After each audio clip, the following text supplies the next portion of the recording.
This is the Watch Party. Now, you may have seen last week some extraordinary activations around fights against gender-based violence and the pursuit of gender justice, including a petition handed over to government at the Union Buildings in Pretoria last Friday. So let's talk about it. Let's talk about justice for Kwekwe and so many other victims of GBV. Let's get into it. And I'm delighted to be joined by someone from an organization that has done such phenomenal work, proving that activism online can be hyper effective. They are the Purple People, as I'm sure some people have called them before, not just me, not Barney, but Women for Change. And we are delighted to welcome the community manager from Women for Change right here onto the show. Please make some noise for Cameron Kasambala. She's here. Thank you so much. Thank you. Thank you. Have you guys ever been called the Purple People before? I can honestly say I have never heard us called that. So This is a one-time thing, I think. Well, if you like it, you can use the branding for free. I'm not going to chase copyright. I mean, with all the purple dots we have in the social media, it definitely feels very relevant. It does work. It does work. Okay, so let's talk about everything that happened last week as a start. If you don't already know about Women for Change, they do incredible work online, Instagram, the dark place formerly known as Twitter, TikTok, and the rest, constantly beating the drum about instances where women and children suffer terrible gender-based violence and abuse, and trying to pursue justice for it through exposure and then activation. But what led to what happened last week? And then what did you guys actually do last week that everyone then watched? So the petition has been in the works since January, actually. And I think it was just a feeling of tiredness of the constant cases, because every day we go through a lot of different cases of femicide, of gender-based violence. And so it was almost like, no, okay, we need to actually do something. And the power of petitions and having people almost show solidarity is always such a great way to kind of start this conversation. And so then this demonstration was something that I think we've been working on since March. Okay. And it has been very intense. It's been a lot of behind the scenes. I think as an organization, we are such a small team. There's only like 5 of us in the team. Wow. So we're very small, and it was a lot of work, but it was such rewarding work, I think. And the whole intention was we wanted to create a safe space for people to come and really embrace their emotions and feelings around gender-based violence, and create a safe platform where people could protest and, you know, make it a very peaceful space. And I think that was a big success. We got a lot of messages from, you know, people who attended saying that they felt so safe there, even getting feedback that, you know, this has been one of the most peaceful demonstrations. So the day kind of went as we had an agenda. We had a lot of performers and artists coming, poets speaking, and then we also had some families of victims, you know, coming to speak about their experience, you know, losing their loved one to femicide. Yeah. And then it was also the important part, which is the handover, and happening the Deputy Minister of, you know, Women and Children and People with Disabilities, and having, you know, her sign that document to show that we recognize what you're saying. Yeah. And it was a very emotional moment, and I think a key moment was when we brought out that casket. That was titled Bury the Truth, which was such a fantastic moment, I think, to really show very intense emotions about the grief that people are feeling and the loss, you know, that we're feeling of all these people who've been taken away, you know, due to femicide. So there's so much going on, and that's why I want to know about this petition. Now, in the context of justice for Kwekwe, I think a lot of people don't actually know that the petition is longer running in its build-up than this moment. But I want to know about the petition because your team is in the business of trying to create meaningful change and force the government to create meaningful systemic change. What kinds of things in the petition do you think could, if they are enacted by government, create meaningful change solutions? I think very much we aligned ourselves with the National Strategic Plan to tackle gender-based violence and femicide.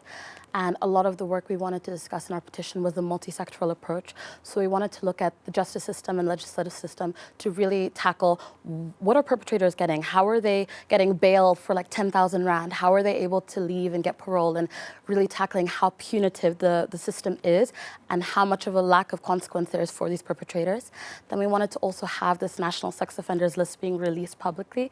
I think it's something that they said in February that, oh, we're going to release it, but the power of having that information readily available is such a preventative measure that can protect a lot of people, especially children. And that list has to be published. They need to do what they need to do, so we know the names.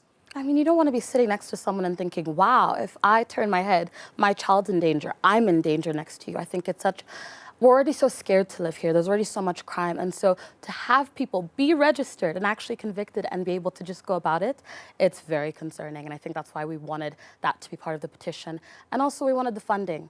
I think it's all good and well, and it's a lot of empty promises from the government because they have such beautiful legislation. We have the Domestic Violence Act, Protection from Harassment Act. There's so many great acts, and nada, nilch, nothing is coming from it. And so it doesn't matter that they have all this great paper. They're not funding it. They're not giving any kind of income that would help with the implementation of this. And I think the last thing was about education and awareness. And I know we hear it a lot, but I think that if we don't highlight the importance of education and awareness, that takes away from how early we can start to break these trends and break this. What kind of education awareness? So we want to create a more comprehensive sexual education kind of thing within schools, even from primary school, teaching them about consent, boundaries, respecting one another's bodies, you know, educating them on what their bodies are, and like teaching them how to express themselves and how to communicate what happens with them. Because it was hard for her to even explain what she was experiencing. And a lot of kids aren't able to voice it because they don't have the words and they're scared to.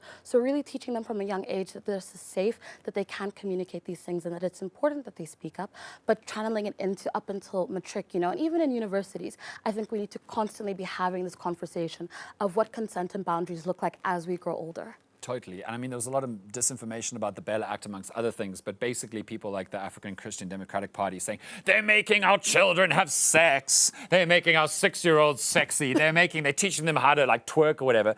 Absolutely not the case. The reality is that we live in such a dangerous country that many children are in danger of being sexually abused. Yeah. And in that context, the right thing to do is to teach them about what that is, when it can happen, how to avoid it and how to report it, to make them safer. That is what we need to realistically do, whether we like it or not, because schools are the way to educate kids in the country, which is what we have. Now, I wanted to ask you, when Ramaphosa gave his State of the Nation address, he very confidently said the vast majority of police stations in South Africa are now safe places where women feel comfortable reporting, reporting gender-based assault. And quite a lot of people in the audience were like, nah, that's not the case. People don't feel comfortable reporting gender-based assault, and also all the other things that you have to do if you get sexually assaulted, like talking to a doctor, maybe even having a medical test. It's a terrible, awful thing before you even get to whether or not there'll be a case.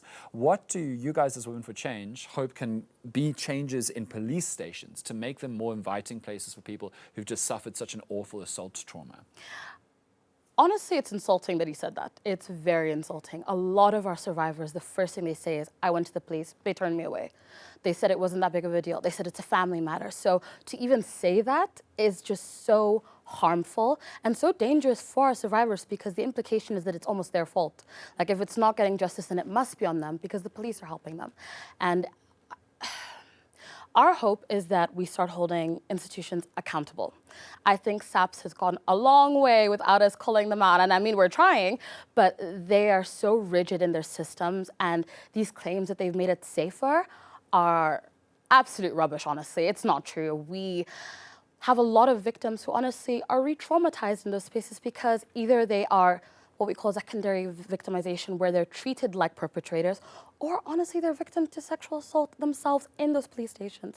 So it's really frustrating when we hear that, and especially because we speak to so many of them. And with the police force, they don't help them with the process. That's also another big issue. They don't help them with what's next. They don't help them get protection orders. And in the Domestic Violence Act, it actually says that they're supposed to help these victims find a safe place, help them get a protection order, and they don't do any of that. So I think as an organization, we like to kind of amplify how much they're lacking, to really bring attention to the fact that this is not okay. It's not okay that they're acting like they're doing their job. I think it was last week they said they arrested 222 perpetrators. Okay, but 117 women report rape cases every day. Sure. And that's 5% of reports. So I don't know who they're arresting, but it's not the majority of people that need to be arrested. Right. So. Sure. Okay, lastly though, I have to say Women for Change does phenomenal work. And a lot of people kind of dismiss, they call it armchair activism, and there are certain people who are armchair activists who just like to make themselves feel good by tweeting Black Lives Matter now and again or whatever. But there are, as Women for Change has shown, incredibly effective ways of using one's social media platform to spread message, agenda set, and make something a political issue. So I'd like to ask final words from you, Cameron. What do you think you want to see more people who support Women for Change do with their own power that they have through the voices that they made for themselves on the internet to strengthen the calls for and the political pressure to tackle gender-based violence? I think I mentioned it a bit earlier, but Women for Change is a very small organization. I think people think we're this massive corporation with all this money. Our demonstration was mainly because of donations and people doing voluntary work. We're not this massive organization. We're a small team and we don't really even have funding. So having people supporting us, really sharing our content, advocating with us, coming to our, demonstrations, signing our petitions is such an important part of what we do, because this community is what makes it possible for us to do the things we do. And we saw it with the protests and the marches last week, but social media is such a unifying front. We create a safe space for a lot of people to come to us and, be able to find support. So I think in the individual sense, continuing to support us through advocating and sharing our content is a big one, but I think there's a lot we can do individually. We can hold people accountable. We can challenge the systems we exist in, looking at school policies. What are schools really saying? Having educational workshops. Like, I've gone and spoken at universities who wanted to have conversations about this. So really stop treating this like it's a taboo thing. Sure. And really opening up and speaking up about this and using social media to garner that attention, because I think we'd be surprised how many people are willing to listen. I mean, we saw Tyler post one of our posts about because it was such a big issue. So I think people underestimate how social media can really speak volumes and do so much good. Totally. Well, thank you so much for your work. Isn't she fantastic? Make some noise for coming.